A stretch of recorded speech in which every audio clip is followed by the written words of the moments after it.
ahobera Steve aramubwira ati I will always love you, nzagukunda ibihe byose, in this and the next life, haba muri ubu buzima ndetse n'ubuzima buzaza.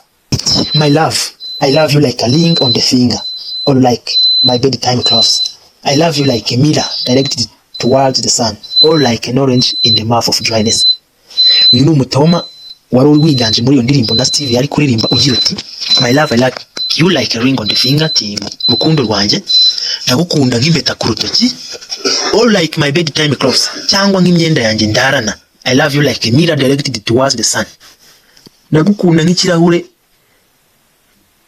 cyegereye ku zuba cyangwa kicana ku zuba, or like an orange in the mouth of dryness, cyangwa se nk'icunga mu kwezi kw'impeshyi.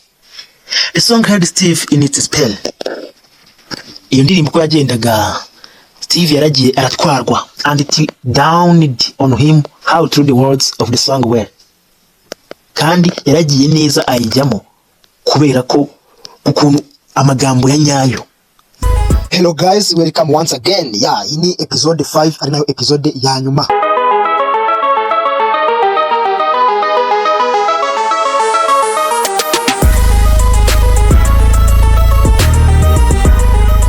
Yakane duheruka Steve arimo ararima icyizere muri Muren, atangiye kumwumvisha uko agomba kwiriba we ubwe akareka ibyo abantu bamuvugaho. Ese icyo cyizere yamurimagamo byarakunze?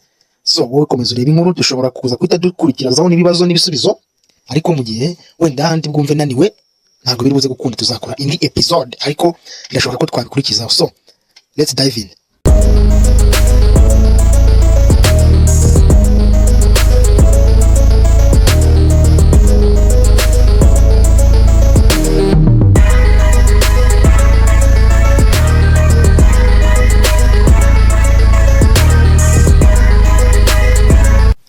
Yes guys, reka dukomeze n'inkuru yacu aho twayigarukirije. Nizere ko subscribe warangije kuyikanda. So iyi nkuru when the sun goes down kwa tugeze he, aho Steve arimo arabwira amagambo meza yo gushishikariza Muren kudaheranwa n'agahinda. So kwa tugeze he, it was true Muren thought. Muren yatekereje ko ari byo. The cycle of life of which Steve spoke was so true. Ati uruziga rw'ubuzima Steve yavugagaho rwari rwo byari byo, so comforting kandi rutuma amererwa neza. Wasn't she herself the reincarnation of her grandmother? Ese siwe se yari kuzuka cyangwa kuvuka bundi bushya bwa nyirakuru? Uwo ari Muren. Were days not the wonders to be performed when she was gone? Ese ntabwo ari byabaga ari kwibaza bizabaho igihe azaba yaramaze gupfa? How had she forgotten such a natural principle of life? Ese ni gute yaba yaribagiwe iryo hame ry'ubuzima? The revelation was so uplifting. Kandi uko kubaho kwari kukizamuka, kwari kukibaho. She hugged Steve. Arangije ahobera Steve aramubwira ati I will always love you, nzagukunda ibihe byose, in this and the next life, haba muri ubu buzima ndetse n'ubuzima buzaza. She smiled, and for a moment it was just like in the days when they met. Yaramwenyuye, hanyuma muri ako kanya bimera nk'umugihe bari bahuye, nk'umugihe bahuraga. Let me tell you something. Steve abwira Muren ati reka ngire ikintu mubwira. One day I will meet your mother, just to tell her what a wonderful man she managed to bring into this world. Yeah, Muren yabwiye Steve ati reka nkubwire ikintu kimwe. Ati umunsi umwe nzahura na mama wawe ngira ngo mubwire umugabo utangaje yazanye kuri iyi si cyangwa se yabyaye. You know, women don't bring forth boys like you anymore. Turabizi uriya abagore ntago bajya babyara abahungu beza nkawe ukundi. Urumva uwo ni umutoma Muren nawe yabwiye Steve. In the corner, Steve put a record on the gramophone. Mwiguni ry'inzu Steve yaragiye hashyira record ya gramophone, ubwo ni nk'igikoresho ya cy'indirimbo yakoresheje afata record y'indirimbo then ayishyira muri iyo corner. In a while, Kamau's silky mouth voice filled the house with wistful love lyrics. Hanyuma hashize akanya muri iyo nzu aho bari nyine huzura urusaku cyangwa se amajwi y'iyo ndirimbo ari kuririmba ya Kamau's silky mouth voice. Iyi ni instrument Steve yakoresheje a recording iyo song. till death do us part. Iyo ndirimbo nuko yavugaga kugeza ubwo urupfu ruzadutandukanya. It was one of the Steve's favorite records. Iyo record yari imwe mu ndirimbo Steve akunda. As he sang along, uko yaririmbaga, he marveled at the power of love to overcome. Yavugagamo imbaraga z'urukundo atanarwanya. Igira iti, my love, I love you like a ring on the finger, or like my bedtime clothes. I love you like a mirror directed towards the sun, or like an orange in the mouth of dryness. Uyu ni umutoma wari wiganje muri iyo ndirimbo na Steve yari kuririmba ugira ati, my love, I love you like a ring on the finger, rukundo rwanjye ndagukunda nk'impeta ku rutoki, or like my bedtime clothes, cyangwa nk'imyenda yanjye ndarana. I love you like a mirror directed towards the sun. Ndagukunda nk'ikirahure cyegereye ku zuba cyangwa kicana ku zuba, or like an orange in the mouth of dryness, cyangwa se nk'icunga mu kwezi kw'impeshyi. The song had Steve in its spell. Iyo ndirimbo ko yagendaga Steve yaragiye aratwarwa, and it dawned on him how true the words of the song were. Kandi yaragiye neza ayijyamo kubera ko ukuntu amagambo ya nyayo yaragize iyo ndirimbo. The greatest is love. Buriya igikomeye ni urukundo. Cyambere ni urukundo. It was the only sanctuary for those who suffered. Urukundo nicyo kintu cyonyine cy'ubuhungiro ku bantu bafite ibibazo cyangwa se bari kubabara. Yet what a short supply it was in. Ariko se igitangaje ni iki cyari muri iyo ndirimbo. He wished people would not hold love the way businessmen hid flour so that the price could go up. We yumvise byaba byiza ko abantu badashyize urukundo hasi, mu buryo abacuruzi, abantu bakora business bagenda bagahisha bakazamura igiciro cy'amafu kikajya hejuru, always thinking about their profits, while across the country hunger trailed the poor to their beds. Bo bagahora bitekereza kuzamura ubukungu bwabo n'inyungu zabo, mu gihe igihugu cyose inzara yisha abantu bari kwicirwa n'inzara mu mazu n'ibitanda byabo kandi ari n'abakene. What selfishness! Mbega kwikunda kurimo. What cruelty! Mbega ubugome. God forgive them for they know not what they do. Imana bababarire kuko batazi ibyo bakora. It was now dark. Bwari bwije. Steve stood at the window. Steve yaragiye ahagarara ku idirishya. A smattering of stars was barely visible in the sky. Inyenyeri mu kirere kubera ko bwari bumaze kwira hahumanye zari ziri kugaragara. He switched on the lights and blinked against the sudden brightness that flooded the room. Yahise acana amatara, hanyuma urumuri rw'ayo matara rwose ruhita rwuzura hehe mu cyumba. Flooded the room. Iyi nayo ni literary technique. Muren was like the sun. Iyi nkuko mubibona bari literary ni simile for this like. Muren ngo yari ameze nk'izuba. The way the pendulum of her moods swung these days, shining bright one moment and hiding behind dark clouds in the next. Uburyo yagaragaraga muri icyo gihe mood yabaga afite, wabonaga ko muri ako kanya byibura afite akanyabugabo. Now she lay on the bed. Ko kanya yahise aryama ku buriri, the little boy asleep in her arms. Hanyuma wa mwana wabo twabonye yitwa Kimotho n'abasinziriye mu maboko ye, looking forlorn who will be gone. Bareba n'amaso ku maso ariko basinziriye, faces zabo zirebana ariko bari asleep. Steve went to the kitchen and started preparing supper. Steve we yahise ajya mu gikoni atangira gutegura amafunguro ya nimugoroba. As he fell to work, he smiled to himself with a new remembrance. Hanyuma ari guteka, yatekaga amwenyura rwose yibutse ibishyashya barimo we na madamu. According to the people, Steve's woman had bewitched him. Ugendeye ku by'abantu rero bavuga, uyu mugore wa Steve ari we Muren yari yaramuroze, byasaga naho yamuroze. See how he goes shopping in the market, and I hear he even cooks for her. Ngo murebe ukuntu ngari we buri gihe ajya guhaha mu isoko, ngo ndetse nanumvise ko rimwe na rimwe nganamutenda ari nawe ateka.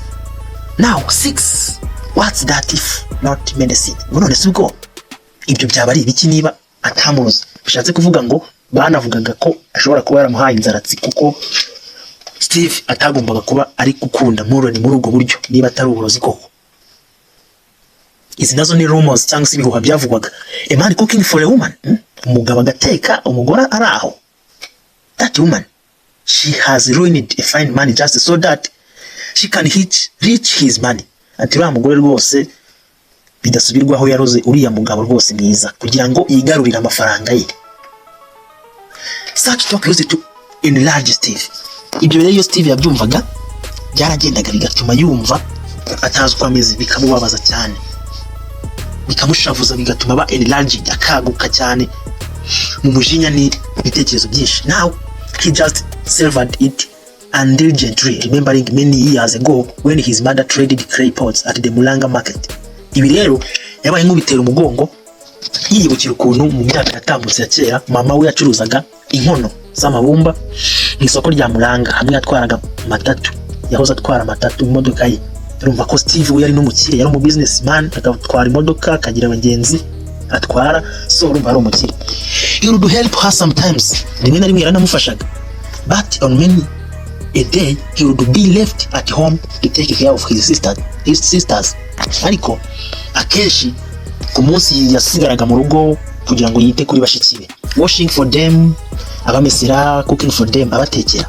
So what was the big deal? Hanyuma so ubwo ikibazo cyari bishatse kuvuga ngo n'ubundi no mu busore bwe Steve yarabikoraga. Ibyo ari gukora kwa Muren nk'umugabo yabikoraga iwabo, guteka, kwita kuri bashiki be, ni ibintu yakoraga buri gihe. Let those who must speak because they have mouths to speak. Yes, let them talk. Ati rero abo bavuga bareke bavuge kuko bafite umunwa wo kuvuga. Yes, bareke bavuge. The food was ready. Ibiryo byaje gushya. Moya pishori served with kunde, lentils, spinach and fried liver. Ngo yari ni ubwoko bw'ibiryo batubwira yari yatetse ngo byitwa moya pishori. Ubu ni ubwoko bw'amashaza yaho n'ibyitwa ngo kunde, lentils ndetse n'akijima. Urumva nibwo yari arimo aratunganya. The little boy gobbled up the food happily, but Muren would not eat no matter how hard Steve tried to coax her. Kakana gato ko karabyutse n'imbaduko nyinshi karagenda karya ibiryo, ariko Muren we ntiyigeze anakoramo na rimwe, kandi Steve yari yagerageje uko ashoboye kugira ngo amwinginge ngo arye. It was a waste of good food. Steve rwose wabonaga ko ari ibiryo byiza Steve yamutekeye bifite impumuro nziza. Seeing that she was dying anyway, she argued. Steve abonye ko Muren arimo aranamererwa nabi bitewe nuko atarya yicwa n'inzara, yaramubwiye ngo you can't hold your health if you don't eat. Ntabwo ushobora kubaho utarya. He pleaded, niko yamubwiye. You just must eat and take your drugs every day. Arakomeza ati ugomba kurya kandi ugafata imiti yawe buri munsi agabanya ubukana nk'umurwayi w'iki wa HIV. Oh Steve, you don't know how weary I am. Muren aramusubiza ati Steve, ntabwo uzi ukuntu ninaniriwe. I just wish to rest. Ati njye ndumva ashaka kwiruhukira. Steve tried to jostle with Muren and managed to force some food into her mouth. Steve yagerageje kwinginga Muren cyane, ndetse anagerageza gufata nk'ikiyiko agatsindagira Muren ibiryo ngarye mu munwa we. She gave in, but after she had eaten just a few spoonfuls, she started to gasp as if she would flow up. Muren yarabyemeraga agatamira, ariko yamara gutamira nk'ikiyiko kimwe agatangira kubigarura nkaho rwose ubona akashaka no kubijugunya. Nausea, isesemi, ubona ko afite allergy, adashaka kurya. I just wish to rest, she repeated. Agasubiramo ati njye ndashaka kwiruhukira. Steve knew very well what she meant by rest. Steve nawe yahitaga amenya neza icyo ashaka gusobanura mu kuvuga ngo I want to rest. Iyo Muren yavugaga ngo ndashaka kwiruhukira, Steve yahitaga yumva neza icyo ashatse kuvuga, aricyo kuvuga ngo arashaka gupfa, to rest. Yeah, I have told you many times that you should banish the thought of death from your mind. He admonished. Steve aramubwira ngo nakubujije kenshi nkubwira ko ugomba gukura ibitekerezo byo gupfa muri mind yawe, mu bwonko bwawe. Knowing that every sun that sets brings me closer to the grave, but he does that for everybody.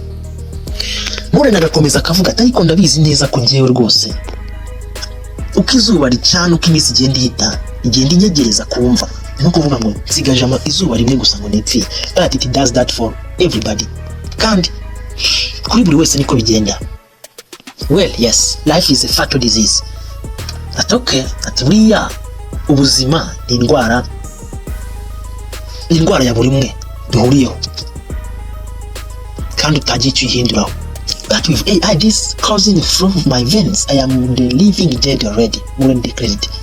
Aravuga ati ariko jewe kubera ko mfite HIV AIDS inzenguruka mu mitsi indimo, I am the living dead already. Ati ndiho ariko narapfuye. Iyi nayo muhite muyibona ko ari iki, ni literary technique, living dead. Yeah, more than the credit niko yavuze.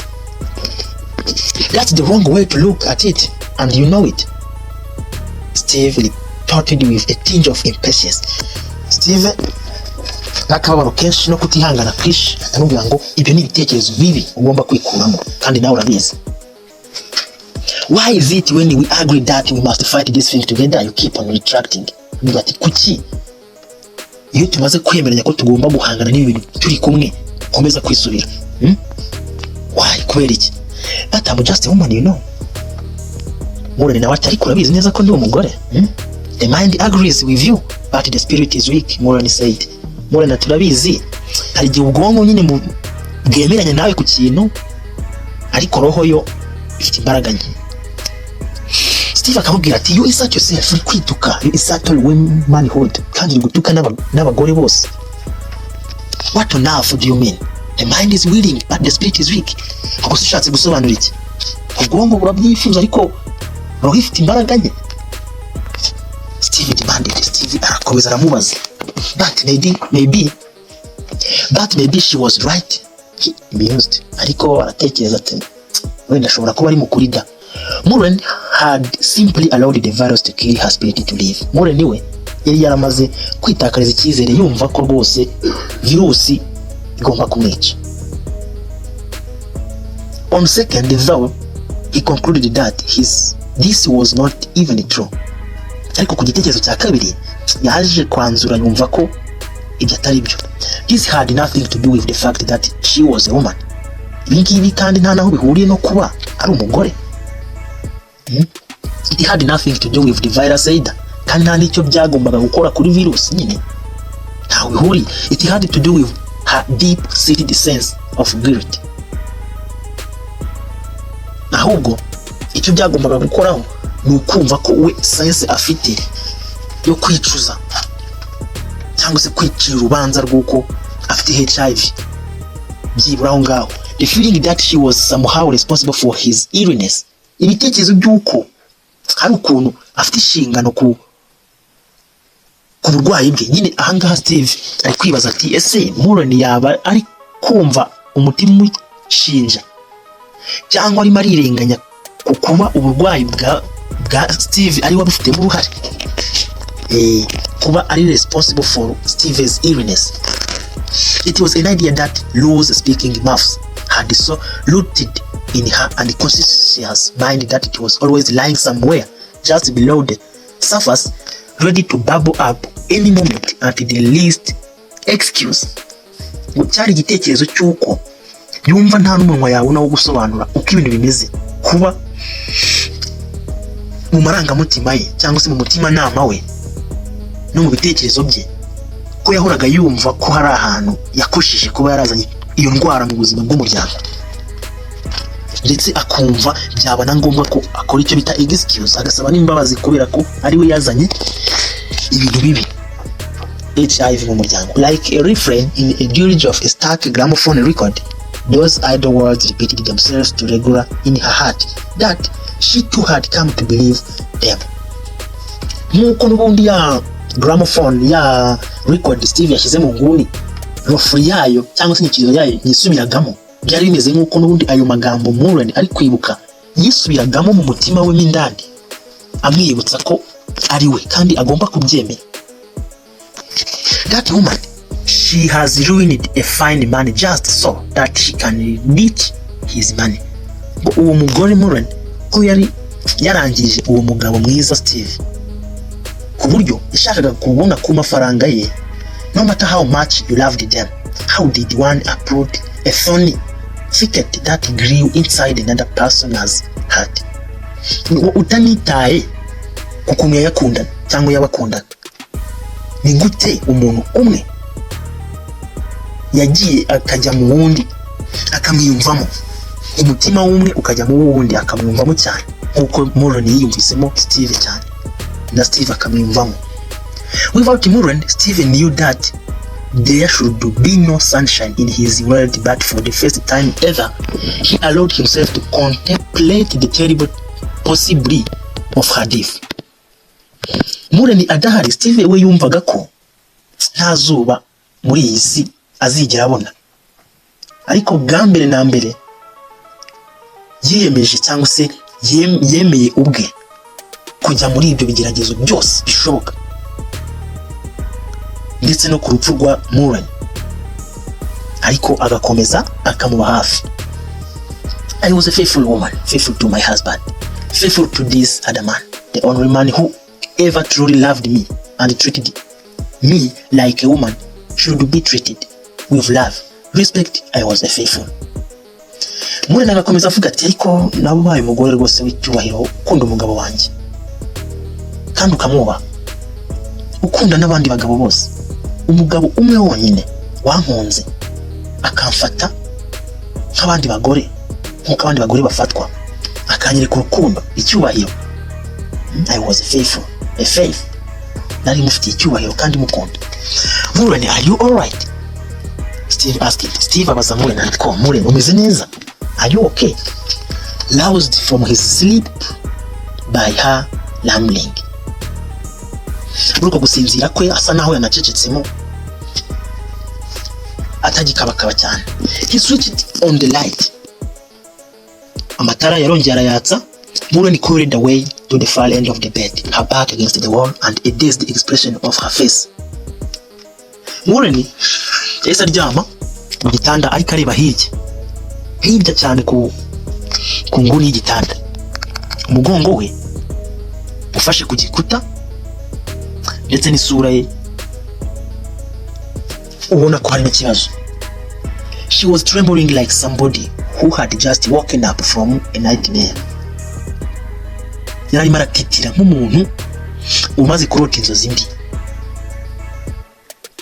A burst of panic sent passions of fear cascading down Steven's spine. Ako kanya muri Steven we hahise hiyuzuramo ikintu gisa no gupanika cyangwa se ko habaye ikintu kidasanzwe.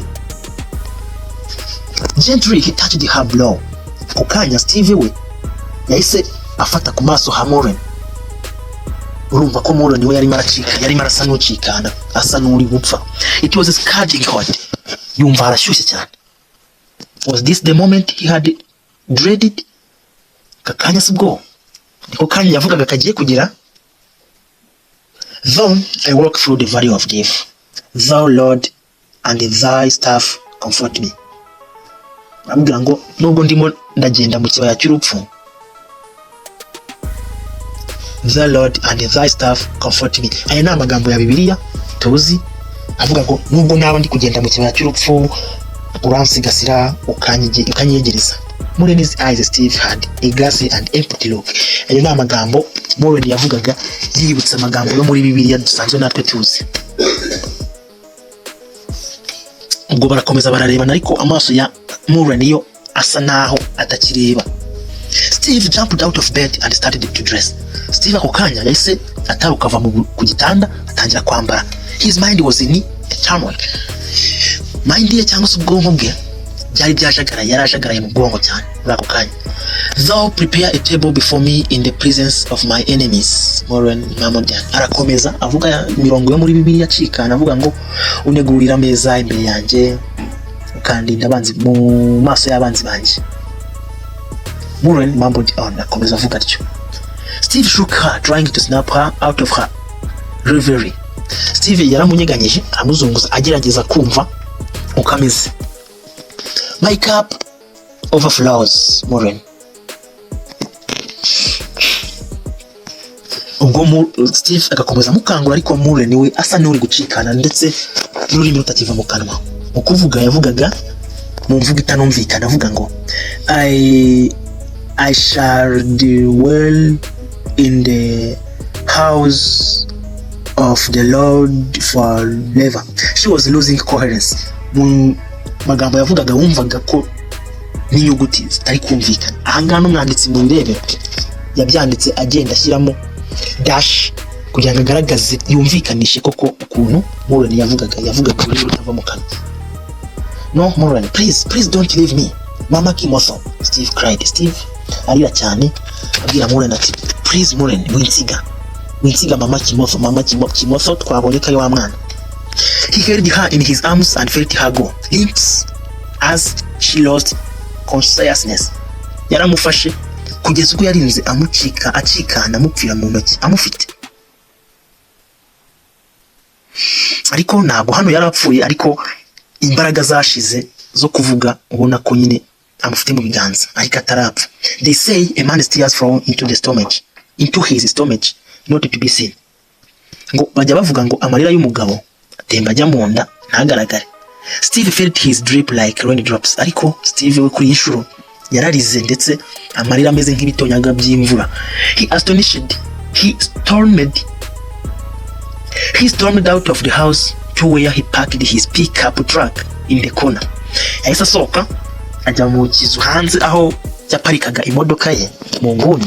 It had been a long while since he used it, but when he turned the ignition it started readily. Warashize igihe kinini ayihashyize atanizeye ko yagenda, ariko ubwo yashyiragamo vitesse cyangwa se ubwo yashyiragamo urufunguzo ngo yatse, imodoka yaratangiye iragenda, yaragiye. He drove it up to his door. Yarayitwaye ayigeza he ku rugi, ku muryango. He saw a neighbor peeping through the window and gestured to him to come out. Yaje kurebera mu idirishya abona umuturanyi uri kusa n'urebera mu idirishya, asa n'atamuha ikimenyetso cy'uko amuhamagara, asa n'umuhamagara. He was a young teacher at the local primary school. Yari umwarimu ku kigo cy'amashuri cya primaire kiri hafi aho ngaho. Tom, Muren is very ill. Yaramuhamagaye amubwira ngo Tom, yitwaga Tom, ati Muren ararwaye cyane. I wanted to rush her to the hospital. Ndashaka rwose kumwihutana kumujyana kwa muganga. Please help me carry her into the truck. Ndakwinginze mfasha mujyane kwa muganga. The truck cannot be comfortable if she is so. Ati rero imodoka yanjye ntago yaba yisanzuye niba arwaye atyo. If she is so ill, niba arwaye cyane atyo ntago yaba yisanzuye. Tom pointed out. That's true, but Tom amubwira atyo, ariko Steve nawe ati byo nibyo, ariko yakomeza. Ubwo naho twumve ko hari iki discrimination. Ushatse kuvuga iki? Tom yabwiye Steve ati imodoka yanjye truck ntabwo tuyishyizemo umurwayi nka Muren ntabwo yaba yisanzuye. Bishatse kuvuga iki? Ntabwo ari uko yari afite impuhwe z'uko Muren ataba yisanzuye, ahubwo nta nubwo yashakaga ko Muren amugira muri truck kuko yararwaye HIV. Nawe yumvaga ko yamutwarira HIV muri truck ye, niyo mpamvu yamubwiye kuri Mr. Kabia's house is just behind the shops. Hanyuma ngo urugo rwa Kabia, rwa Mr. Kabia ruri inyuma y'iki y'amaduka. I will see if he can lend me his car. Reka nje kureba niba yadutiza iki imodoka ye. Tom explained and dashed off before Steve could say anything. Tom abivuga ahita yigendera, Steve ataragira n'icyo avuga. He came back almost immediately to move out the car. Yahise agaruka ukanya ariko atazanye imodoka. Steve did not ask what had transpired. Steve we ntiyigeze anamubaza impamvu atayizanye cyangwa uko bigenze. They carried Muren out and sat her in the front seat. Baramufashe baramuzana bamwicarika imbere mu mwanya w'imbere. She was limp and heavy, but her pulse was okay. Yahumekeraga hejuru ameze nabi, ariko umutima we wari ugitera, yakimeze neza kimuzima. The hospital was only 20 minutes away and they arrived within no time. ati ibitaro byari hafi aho ngaho rwose, hari byatwaraga nk'iminota nka 20 kugira ngo ugereyo, ariko bahageze mu kanya nk'ako guhumbya. Steve explained what had happened. Steve bagezeyo yasobanuye ko byagenze, ko umugore we yarwaye, ko yafashwe. She is HIV positive and of late she has refused to take her drugs. Steve yaravuze ati rero arwaye HIV kandi hashize igihe kinini yaranze gufata imiti igabanya ubukana. That's dangerous, the doctor said. Muganga ati ibyo ni bibi cyane rwose ku murwayi nk'uyu. He examined her for a while and had her admitted right away. Yaramusuzumye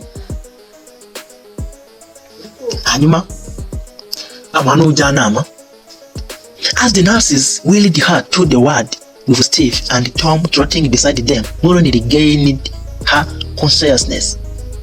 Uko bari barimo baramwitaho abanasi, Steve na Tom naho bari hafi aho ngaho, Lauren yabaye nk'ugarura kenge. Aravuga ati, dear Steve dear, what's happening? Steve, bize bite, byagenze bite? Where are they taking me? Aha bari kunjyana ni hehe?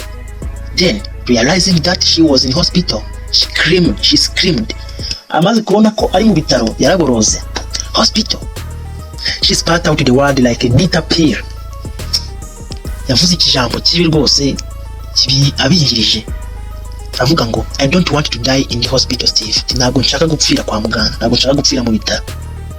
You are not dying, sister, one of the nurse said soothingly. Umwe mu banasi aramubwira ngo sister, ntabwo uri gupfa, humura, ntabwo ugiye gupfa. I am dying. Why don't you just tell me I am dying? Mure nayo agakomeza avuga ngo muri kumbeshya ngiye gupfa. Kuki mutambwira ko ngiye gupfa? Even as she protested and pleaded with Steve not to leave her in the hospital, the two nurses eased Mure into bed.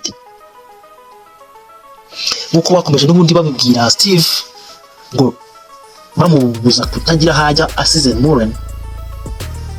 Abo ba nurses babiri bagiye bafata Mure bamujyana muri bed mu gitanda. When it was obvious nobody was paying any heed to her protestations, Mure curled up in the bed in her familiar manner. Hanyuma mu gihe nta muntu n'umwe wari urimo urasa n'umwitayeho umureba, Mure n'ubundi akomeje yitunatira mu gitanda nk'uko n'ubundi asanzwe abigenza mu buryo asanzwe abikoramo. Steve, bring your mother to see me. Arabwira Steve ati, Steve, genda ubwire mama wawe aza ndebe. I have an important message for her. Mufitiye amakuru, mufitiye ubutumwa bw'ingenzi shaka kumubwira. Please do not fail. Kandi rwose ndakwinginze ntiwibagirwe. After that she did not speak any other word. Nyuma yo kuvuga atyo ntiyigeze agira irindi jambo nari nkavuga, not even to Steve. Ndetse na Steve nigeze amuvugisha. The following morning Steve was up early. Cyane gikurikiyeho Steve yabyutse kare cyane. After making breakfast and feeding the boy, he left him in Tom's house and went to the hospital. Amaze gutegura ibiryo, amafunguro, breakfast, akagaburira umwana, yahise agenda anyuze kwa Tom. Hanyuma itakomereza ku bitaro. He went to the ward. Yarakomeje aragenda. One of the nurses who had attended to them the previous night was at the report desk. Umwe muri baba nurses wabakiriye nimugoroba bahageze yari ku ntebe yaho batangira raporo y'uko ibintu bimeze. Was she avoiding his eyes? Ese amakuru mabi yaramufitiye kumubwira ku buryo yanze no kumureba mu maso. With a sense of trepidation, Steve glanced towards the bed in which Mure had lain. Mu gukomeza kataje, Steve we yakomeje ajya hamwe mu gitanda Mure yararyamye. It was empty, ariko agezeyo asanga nta muntu uryamyemo. I'm sorry, Steve, the nurse said. Wa nurse ahitabwira Steve ngo I'm sorry. Wihangane, nihanganire. Wihangane, I'm sorry. Please come with me. He followed her into a small office. Abwira ngo nkurikira. Aramukurikira amwinjiza muri office nto. She passed on at around 4 this morning. She informed him. Hanyuma uwo nurse mu nkuru y'incamugongo abwira Steve ati she passed on at around 4 this morning. Ati rwose nka saa 10 za mu gitondo nibwo yarapfuye. Steve was in a daze. Steve noneho atubwenge asa no kuzwa n'inkuba aburi cyakora. Did person mean die? Ese kuvuga ngo person byabisobanuye ko yapfuye? How? Why? Yaciyeho bisobanuye ngo yapfuye gute se? Kubera iki se? Pneumonia, umusonga. He heard the nurse speak from far away. Hanyuma yumva umuganga avuze hirya ngo pneumonia ni nk'icyo wakwita umusonga. Opportunistic disease, Steve thought. Ati iyi ni indwara rwose kugira ngo ubeho. Ni amahirwe. The doctor had warned that those were the main threats to a person living with HIV and AIDS. Muganga yari yarababuriye ababwira ko ibyo ngibyo ari byo bintu mpuruza cyangwa se biteye ubwoba ku muntu uwo ari we wese ubana n'agakoko gatera sida. He felt as if his legs were given under him. Steve we yumvise bisa nkaho nta n'amaguru afite, atazi n'aho ahagaze. He sat down, yicaye hasi. A bout of dizziness overwhelmed him. Hanyuma ibyiyumviro byo kumva atazi ahari bimwuzuramo. Around him everything went dark. Hirya no hino iruhande rwe buri kintu cyose cyahindutse umwijima. They buried her within the week. Hashize icyumweru nibwo Moran bamushyinguye. A great many people turned up that Sunday for the brief ceremony.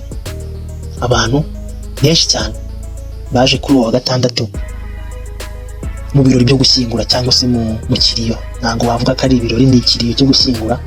Many stood in small groups conversing in whispers. Abaje kandi noneho babaga bari mu gutsinda mu tugroupe bari guhwihwisa bavuga ibihuha. What will he do with the child now? Uriya mwana amusigiye ari buzamugira ati? Maybe Moran's daughters will take care of him. Ahari se abakobwa ba Moran bazamwitaho. Byumvikane neza ko Moran twabyumvise ruguru muri video, twarabyumvise ko Moran yari afite abakobwa. You know, a child once born is never thrown away. Ati murabizi ko umwana wavutse atajya jugunywa. Throughout the ceremony, Steve stood by the grave. Bari mu kiriyo, Steve yahagaze imbere y'imva. He could feel the hundreds of eyes drilling into him, but he did not mind. Yumvaga amaso yose, ariko amamiliyoni y'amaso, hundreds of eyes. Iyi nayo ni literary techniques, ariko umujombo muri we, amaso yose ari kumureba, ariko ntigeze abyitaho. They could stare till their eyes popped out. Baramurebye kugeza ubwo amaso yabo ananiwe. Soon the grave was mound with freshly planted flowers. Hanyuma bashyira bukumva bashyingura mu cyubahiro Moran.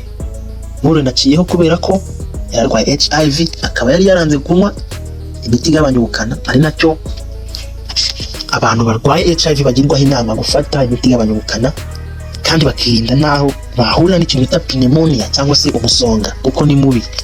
The people retreated to the perimeters of the farm, talking, whispering and staring. Hanyuma abantu basubira muri kundi twabo barimo hafi aho ngaho baganira, bahwihwisa, bavuga ibihuha, bareba ibintu nk'ibyo. Steve started looking around. Steve atangira kureba hirya no hino. Where was Kimotho?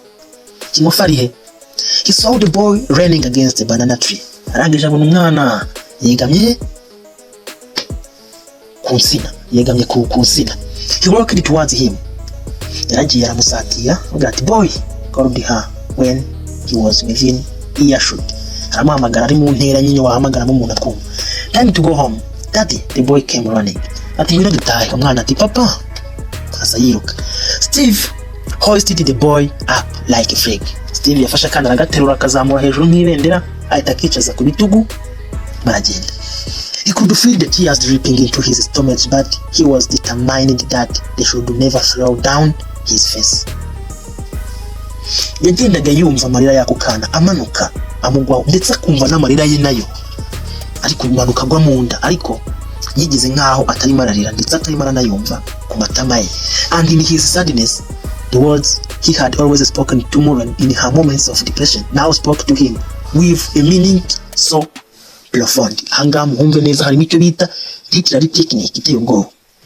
Ngo muri ako gahinda ke, uya magambo yose yabwiraga Moran mu gahinda yabaga afite, now spoke to him.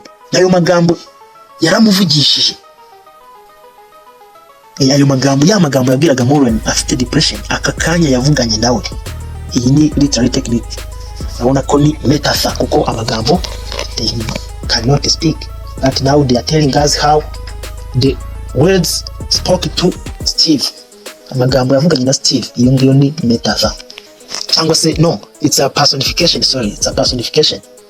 When the sun goes down, do not cry because the tears will not let you see the stars. Ati igihe izuba rirenze ntuzigera urira kubera ko amarira ntabwo azigera atuma ubona inyenyeri. Muren might be dead but she had left him with his boy. Muren yapfuye ariko byibura amasigaranye n'umwana we, their son, umwana wabo, to always remind him of she who once lit up his life so bright. Umwana wabo uzahora umwibutsa iteka Muren wa undi wazanaga umucyo mu buzima bwa Steve. As Steve walked away, ubwo Steve yagendaga, people cleared the way for him. Abantu bavaga mu nzira bamuha inzira ngatambuke, and the boy waved at them bye. Hanyuma kana nako kagenda kabapepera kabasezera kababwira ngo bye. Iyi nkuru ni hano irangiriye, kugira ngo wayumvise neza. N'izindi nkuru zose tuzagenda tuzumva tuzisesengura.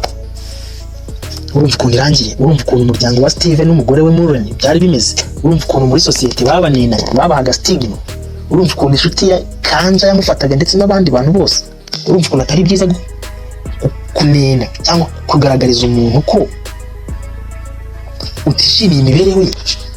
So we just have to take care of people who live in our societies. This story is what happens in today's life, even in our societies where we live. There are people who live in miscomfortable life living ways. So, inkuru irarangira tugira ngo from When the Sun Goes Down by Goro Kamau, from the anthology When the Sun Goes Down and the Other Stories from Africa and Beyond, edited by Emilia Iliev and Weveni Olembo, Nairobi. Ati iyi nkuru yitwa When the Sun Goes Down by Goro Kamau, ikaba ivuye muri anthology, mu gitabo ikusahirijemo inkuru nyinshi cyitwa When the Sun Goes Down and Other Stories from Africa and Beyond. Kikaba cyari gitinzwe n'abagabo babiri, uwitwa Emilie Ilieva n'undi witwa Waveni Olembo bo muri Nairobi. So nahangaha inkuru irangiriye. See you in the next video. Ariko mbere yuko tugenda, hano hari ibibazo biba byajijwe ku nkuru kandi it's necessary, highly necessary. Kano kantu mujye mukumva, it's necessary to listen to those questions and know how you have to answer them. Yeah, they say understanding and appreciating the story. Ibi bibazo ibizami byose wakora, extract wakora kuri iyi story bigomba kuba birimo. Si byose wenda bashobora kubazamo nka bitatu cyangwa bakabihindura, ariko biba ari bino. So the first question, where is Steve when we meet him? Beko kubaza ngo ese Steve abari he duhura nawe? Yeah guys, nkuko nabibabwiye iyi video episode 5 yabaye ndende, ahubwo nkuko nabibabwiye itureba episode 6 nayo irahari. Iyi ngiyi irimo ibibazo n'ibisubizo by'iyi short story duhereye kuri iki cyambere niho uzabisanga. Twite duhura muri episode 6.